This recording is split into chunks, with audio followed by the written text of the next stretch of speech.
Hey, good evening, y'all. Hopefully you're having a rad Saturday. So I have been playing all day. I'm sure y'all have seen some of the videos that I've done. And so today we're just gonna rap tonight. And I found a really rad article. It's on the businessinsider.com. And the title is "Fast Food is on the verge of a crisis and not every chain will survive." So you know I call fast food yummy nastiness, and I did a video last week about Subway closing 5,000 of their restaurant chains. And so Subway is bigger than Burger King and McDonald's combined. Subway has 25,000 chains in the US and over 45,000 worldwide. But last week they announced they're closing 5,000 of them. So this one caught my attention. Uh-oh, the wind. Hello, Kelly. Hello, Irene. So if it falls, y'all, I'll fix it, but let's just keep rapping. So it says fast food chains could be in danger in the coming months. And if y'all have been rapping with me, I've been talking about this. So the restaurant industry is engaging in a turf battle as fears over store closures increase. Rising labor costs, changing millennial tastes, and too many choices means the industry is more competitive than ever before.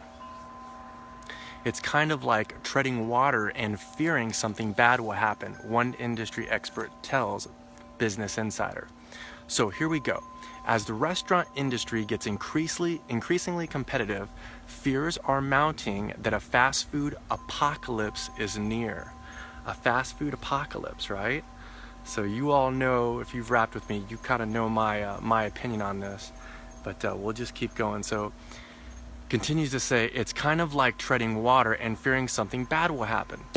John Hamburger, his name literally is John Hamburger, the founder of industry trade publication Franchise Time Corp, told Business Insider, while no executives want to say their chains will perish in the onslaught, CEOs are being forced to admit that the competitive environment is causing problems.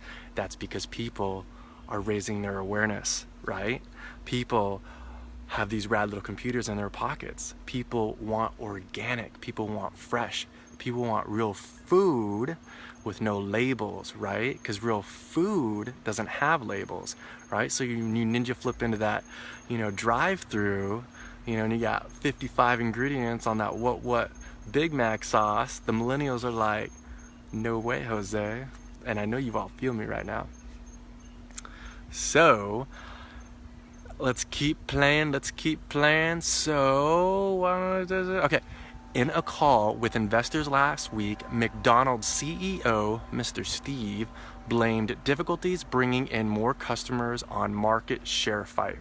Yum Brands, the CEO, Greg Creed, Yum Brands owns, I think, 3 or 4 large chains.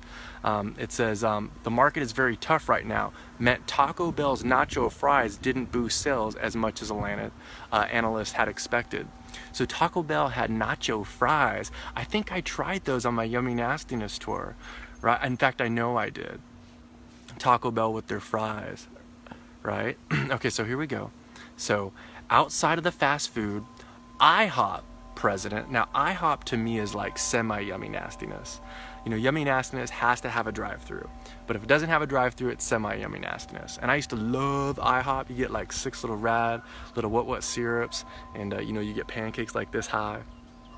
So it says, outside of fast food, IHOP president Darren Rebellas cautioned that the highly competitive environment meant that growing sales required stealing diners from rivals. He also says you have to be really good to survive. P.F. Chang's, y'all ever been to P.F. Chang's? I know I've been to quite a few in Arizona, and they have like this really nice ambience, a little bit pricey. But the P.F. Chang's CEO, Michael Asanalo, recently told Business Insider, noting that the industry may be more competitive now than it has ever seen before. According to Mr. Hamburger, I can't make this up, they're really quoting a gentleman or a male, female, whoever it is. They're saying, according to Mr. Hamburger, that his last name is Hamburger, there are many factors contributing to the current tense situation, including generational shifts. right? Generational shifts. The more you look around, the more you study, the more you read, the more you rap with people, I'm telling you, you all hear me say this over and over and over, we are living in the future right now. Open up your eyes. Generational shifts, right? There's so much going on in the banking industry, in the fashion industry, in the music industry, in the real estate currency, right? Digital currency, right? The way you date, the way you communicate, the way you get your education, these traditional colleges. There's so much going on. I mean, I truly believe I'm Mr. Jetson. We just don't have like flying cars yet, right? So it says contributing factors, generational shifts, labor cost, and a shift in the business model restaurants have adopted over the last decade. It's a real turf battle, Mr. Hamburger says. The only thing that is almost certain, Hamburger says, is some restaurants are going to have to close. Right? Right? Well, you know what I mentioned about Subway last week when I ninja flipped in there and got off the secret menu, I got the, what was it? The pizza meatball sub, and then I got the spicy Italian, and they closed 5,000 of those last week. And I said, you know what Subway should do? They should get innovative, right? They should get creative. You should walk into Subway and it should look like, you know, a New York sub, right? Just like that ambience, right? But they should have like 12 to 16 juice stations with all organic fruits and veggies. $5 juices, right? 12, 16 little juice stations. Boom, boom, boom. Make your juice $5, $5, $5. Instead of $5 footlongs, Subway needs to get like 16 juice stations, all organic fresh fruits and juices, right? No line. You just ninja flip in there. Yeah, cucumbers, right? Boom, boom, boom, boom, boom, boom, right? You can get some like blueberries in there. You can make a smoothie for $5. That's what Subway needs to do. You need to innovate, and you need to give Team Human, which is you and me, real, optimal, high energy, healing foods, and then you'll survive. So then you don't have to close all these old traditional, you know, fake food places. That's why I call them Yummy Nastiness. That's why I'm making and I'm creating and writing a book called Yummy Nastiness, so we can still get these same flavors, but with real foods. So having to close. So let's see. Let's keep rapping, all right? While millennials are killing headlines, have been mocked by many, it must be, I don't know what that means. The generational shift has hit restaurants hard. I want to continue to read, but I want to say something. So if you look at the younger generation, remember when you had home ec, right? You'd go to home ec and they teach you how to iron, they teach you how to do the dishes, teach you how to boil an egg, do all that stuff. I don't even think they have that out there now. So what I'm seeing with Generation Z, millennials, or XYZ, these younger cats, a lot of them don't know how to cook. A lot of them do, and a lot of them, you know, are using, you know, these delivery services and stuff. I think a lot of the younger generation are paying more money than what we did before for not so healthy food. I think it's the 25 and older who are a little bit more aware. I could be wrong. And so, you know, I'm just going to keep reading, but it says shifted to diagnosis. So yeah, and I just nailed that. So many concepts were designed with baby boomers in mind and simply weren't able to shift gears to meet millennial demands. Now I'm not sure, but I think millennials are 20 to 28, and then below that is ZYX, YGYN, I don't know. And then it says casual dining change, such as TGI Fridays. TGI Fridays have a delicious, delicious hamburger. I think they have those in Alabama. They've had them in South Carolina. I've had one in Arizona as well. Applebee's, Buffalo Wild Wings, and Chili's have already been hit by the phenomenon, right?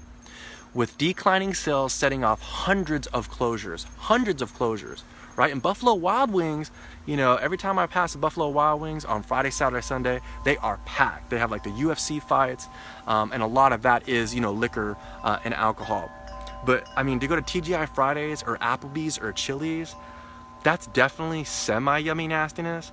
But I mean, sometimes you can get, like, if you go to Culver's or if you go to Steak and Shake, which is yummy nastiness, man, unless you custom order TGI Fridays or Chili's or Applebee's, I mean, I would almost kind of, you know, classify that as yummy nastiness too. That's really just not good food.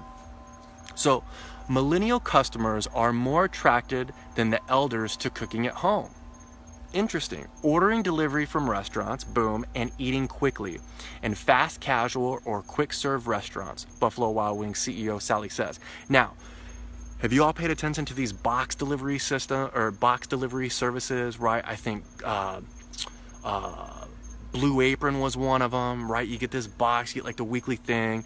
You know, they're kind of shady with, you know, the fine print. It's like, I don't know, it comes down to like $8 a meal, but then they charge you for 3 months in advance, and if you don't call or whatever, and they charge you.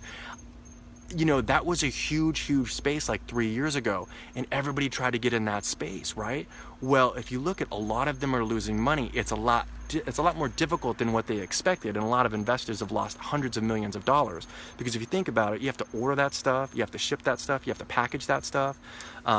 It's convenient for the millennials, but I think that space got really not diluted. I think it got too busy, and I really don't think there's going to be a clear winner from there. I really think that even the youth, the GYNs or whatever, are really going to have to learn, you know, to be self-sustainable, to make their own, you know, to put, you know, tomato cages and, you know, grow their own cucumbers and grow their own herbs, nuts and seeds. That is when we're winning. And if we can put gardens in our front yard, or, you know, I created 5 years ago Roots of Hope. I have the logo and everything. I just got to wait till I get to Kauai. Once I create Roots of Hope, you know, I'm going to have little heart-shaped gardens all by the public bus stops, and especially by the public schools. So I can ninja flip over there in the banana splits with my sexy mohawk, right? I'll be 168 because I'll probably peace out at 169. So for like 100 years, I'll just be skipping a loo going over there, right? And teaching the youth on how to plant, you know, delicious gardens, right? So I think that's the win. I think the more we educate the youth, our children, when they're 5, 6, 7 years old, you keep that juicer, right, on your counter, like I've been saying the last 2 years. You know, you juice with them. You make it fun. Play hide and go seek behind the juicer. Be like,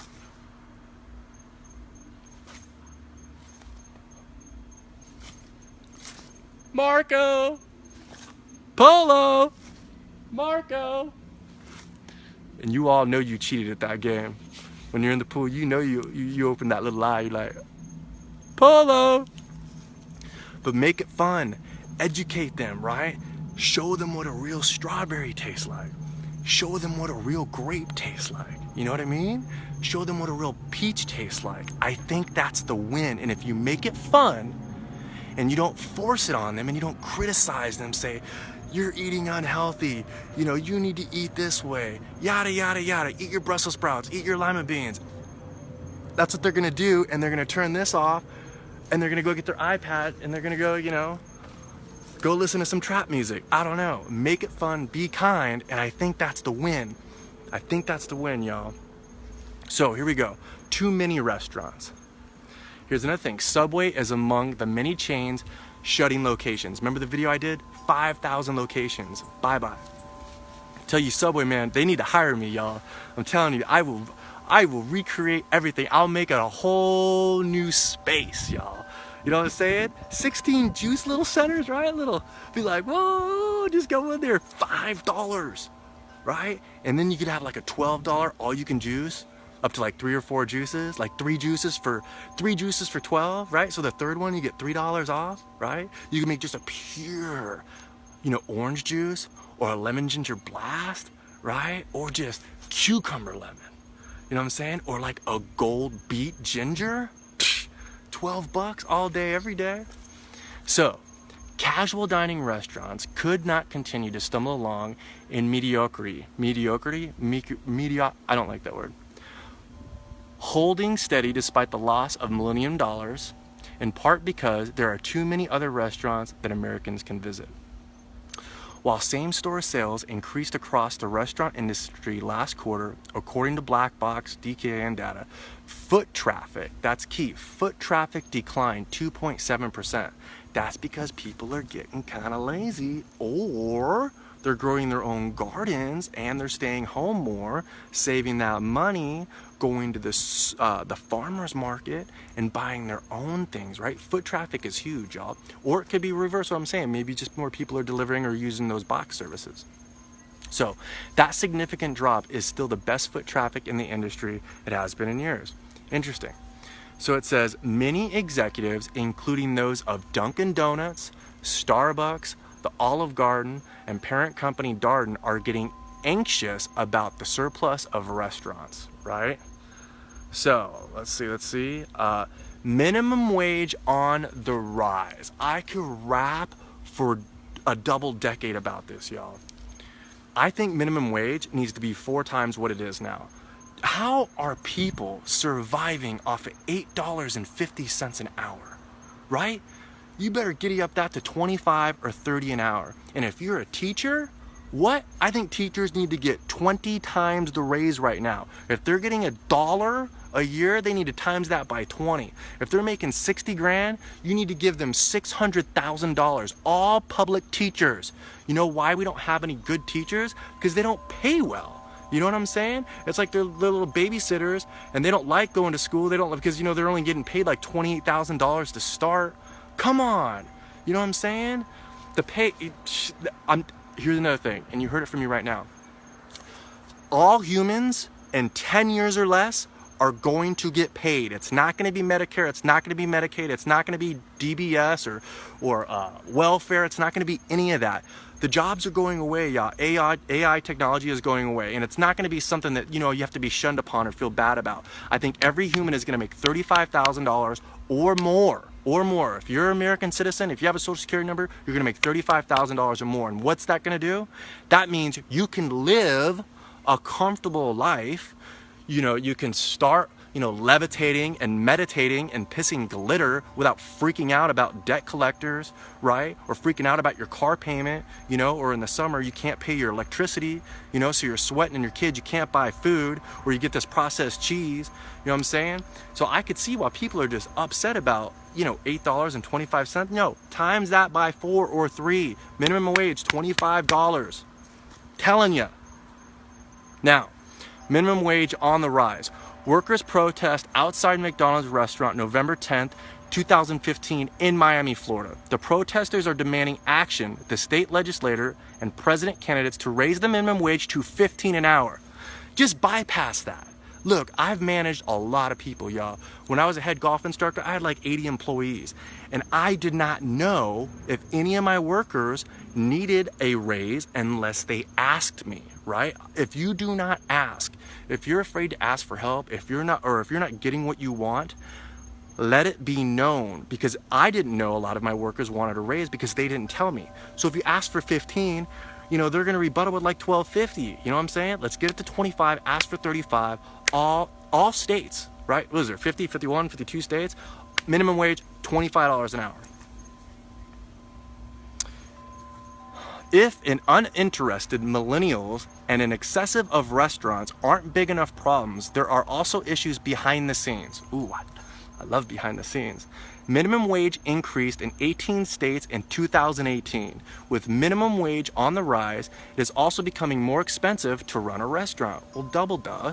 I can remember when this was an industry where you hired teenagers, Hamburger said. Now you're hiring adults. Check this out. You know what teenagers are doing? Your teenagers, they're branding themselves. They're branding their own business. If they want to be an influencer, if they want to be a professional, you know, they want to make this light, right?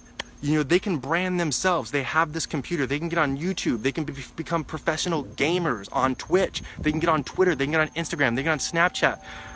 They don't want to make $7.25 to, you know, cook fake food, right? And then people, they don't want to do it. You know, they can make way more money. They could download apps and go buy stuff in their local neighborhood and flip it. You know what I'm saying? Like, that's why there's so much going on that I try to like stay in so many spaces, but no one wants to make $7.25, $8.25. Teenagers do not want to work at Yummy Nastiness restaurants, y'all. They can make way more by finding what their passion is, motivate themselves, inspire themselves, and solve a problem. You know what I mean? Get their own niche and monetize off it. That's what they're doing. So it says, while high employment rates are good in terms of bringing in more customers, it also means restaurants need to pay workers more if they want to attract and keep talent. That's great news for workers because it causes problems in an industry built on cutting costs as much as possible. So true. So we're eating food, asinus restaurants, and all they do, right, is worry about the dollar. So they have to cut, because they have shareholders. Of course, it's not going to be the highest quality of food, but it is a drug. And that's why we have liquor stores and yummy nastiness stores on every single corner. And, in the hood, they're all over the place. That's the only option, right? You got to work at Mickey D's, you got to work at KFC, and to cash your check, sometimes you got to go to a check cashing place where they're going to take 25, 30%. You know what I'm saying? It's just an epidemic. So let's keep going. The restaurant industry was not designed to be an expensive labor model. It says research into the impact of increased minimum wages on the restaurant industry has shown mixed results. However, executives are certainly stressing over the topic. Well, yeah. All right, so let's keep going. It says the rising costs, which include expensive remodels for many chains, are at odds with the intensive discounts restaurants have rolled out in the effort to boost traffic. Slashing prices while costs rise means profit margins are increasingly thin. As a result, the slightest downturn in same-store sales could be devastating. Double duh. All right, here we go. This is a business model in peril. All business models, no, not all. 92% of all business models right now on planet Earth are in peril. When was the last time you went to the mall? American Eagle, JCPenney, Sears, you know what I mean? Look around. Look around, y'all. All business models are in peril right now. If you want to make money, and I'm not one of these, hardcore apocalypse guy. I said in 2 more months, I said this 4 months ago, in 2 more months, something is going to burst, y'all. Something is going to happen. If it's going to be real estate, if it's going to be digital currency, if it's going to be a natural disaster, if we're going to go do some nation building, if we're going to do some bombing, something is going to happen, y'all. And people are going to need money, right? And that 1% has 70% of the wealth in the world. You know what I'm saying? So you all better get creative. Y'all better get creative if you want to make that dollar, right? If you want to make that dollar, y'all better get creative. So it says, many of these problems are cyclical in nature. I don't even know what that word is. Mr. Hamburger says, in 1979, that was the year that I was born. Almost 40 years ago. Yes, I'm almost 40. But can you feel my vibe right now? Do I look like I'm 40? Do I feel like I'm 40? No way, Jose. Okay. Robert L. Emerson published Fast Food, The Endless Shakeout, which argues that the industry exists in a cycle of booms and busts. We're not going through any more cycles, y'all. There is no more cycles. The world is changing. It's not like a cycle that's going to go back, like fashion, what is that? What is those things, those really cool hippie pants back in the 70s, bell bottoms, they cycle or whatever, knickers cycle. What is happening right now on planet Earth? Industries are being disrupted. Almost all of them are being disrupted. All of them. All of the banking industry, right? If that's not enough to make you pee a little, the banking industry is going to be turned upside down, right? Very, very soon. And they know it. They know it, y'all. They know it. They're just hush-hush about it. So, let's see. Major waves of closures are part of the fast food industry. And one that Mr. Hamburger says, I can't make this up, he has seen occur a number of times since he started covering the restaurant industry in the late 1980s. Yeah, in the late 1980s, you know what the only cell phone was? Like a little Miami Vice brick phone. They didn't have the blockchain. They didn't have Google. They didn't have Amazon. They didn't have Uber. You know what I'm saying? They didn't have social media. They didn't have Facebook Live that killed the YouTube star. They had what? Video killed the radio star. That's what they were doing. This is not a cycle, y'all. This is a new beginning. So it says, that's the endless shakeout, Mr. Hamburger said. Mr. Hamburger, I think I need to rap with you for like 5 minutes, and I'll give you a couple of my flavors for free, and maybe give you a high five and give you a sexy sapphire mohawk and get you on your way. Anyways, said of the current and upcoming closures, it's happening, and it's more likely to happen when you have all of those restaurants. anyways, y'all, I just wanted to come up in here, spread a little love, say hello. Hello, Melissa. Hello, Susan. Hello, Kelly. Yeah, Mr. Hamburger, right? All right, so here we go. You hear that? Do you hear those crickets? You hear that? Wendy says, why do you think the baking industry is going to be turn up, y'all? Look, nobody really understands what Bitcoin is or the blockchain. Nobody really gets it. You know who gets it? The people that need like the inside scoop. The bankers know. Wall Street knows. They all, MoneyGram just signed up, I think, with Ethereum, which is the blockchain. The blockchain is basically a free ledger, right? I think there was a transaction 2 weeks ago that somebody gave $98 million in Bitcoin to another anonymous Bitcoin, because you have, Bitcoin is anonymous. You have this, like, I think it's like we'll just say a 69 letter code, right? But your name's not attached to it, but it's a ledger that cannot be hacked, right? Well, an individual, I think, gave $98 million to another person. Guess how much that cost them? $98 million to transfer that money to someone else. 40 cents. 40 cents. Do you think the banking industry is down with that? No, you know, you get like an overdraft fee for $39, right? You know, it's cheaper even to get a money order at most banks. It's like $5. Walmart does it for $2. $98 million. You know what the banking would do now if they're taking like 1%, 2%, 3%? Y'all, I'm telling you, and the blockchain is basically a technology, a ledger. So you put that on the lawyer industry, right? Contracts, right? Real estate negotiations, right? Anything that has data, right? Shipping, containers, anything, it's going to be totally free. So it's going to be open source. Remember when Napster came up? I think it was like 98, and I was like, yo, I have a really rad Guns N' Roses song. I'm gonna just give it to you, right? I'm just give it to you. Well, there's a ledger, and it was open source. It was peer-to-peer. That's what money is going to become, right? And so this US dollar, this China dollar, it's going to become digital Bitcoin, digital currency. Who knows what coin's going to win here or there. But when you take money and you put it in Team Human's hands, not the greedy bankers, come on now. Are we talking about a disruption? You know what I'm saying? So anyways, y'all, I'm gonna go play. Thank you so much for joining me today. I'm doing a lot more of different kind of videos. I think I found like a really secret sauce of one of my flavors that's more variety of rad humans enjoy it. Because since the last 2 years, y'all, I've tried like 80 flavors, and I got like 8 billion more flavors.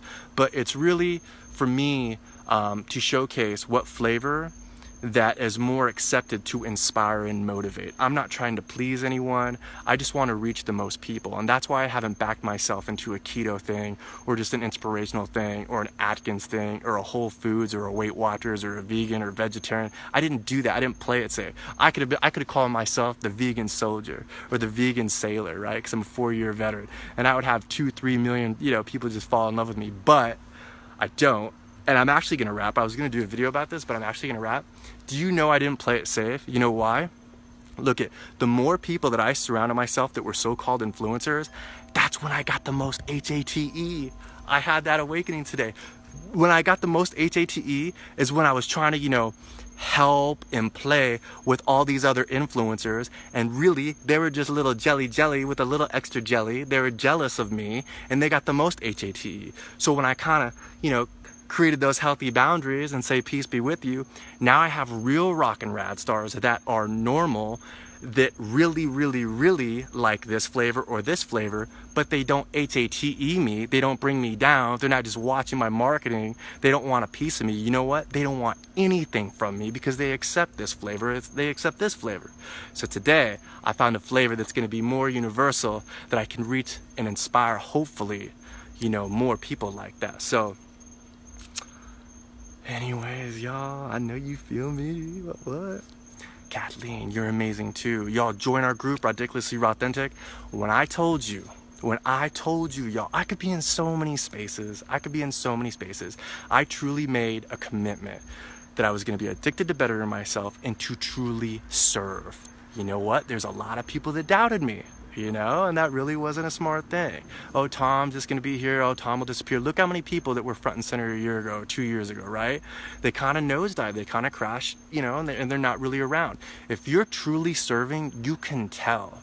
You can tell when someone is truly serving, right? Because heal people, or the people that are in the healing process and they really want to be in that space, they're so confident because they know that their motives are pure. And it's true, right? So when I said I'm gonna have 10 million rock and rad stars in your group in less than 3 years, you all just stay tuned. What?